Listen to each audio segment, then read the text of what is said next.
রোববার জাতীয় রাজস্ব বোর্ডের কর্মকর্তা মতিউর রহমান ও তার পরিবারের সদস্যদের নামে জমিজমার তথ্য চেয়ে ভূমি অফিসে চিঠি পাঠিয়েছে দুদক।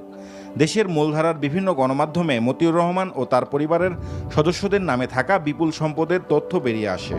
এখন পর্যন্ত তার 2 স্ত্রী, সন্তান, ভাই বোন সহ নিকটজনদের নামে 6 জেলায় জমি, ফ্ল্যাট, শিল্প প্রতিষ্ঠান, রিসোর্ট সহ নানা সম্পত্তির খোঁজ পাওয়া গেছে।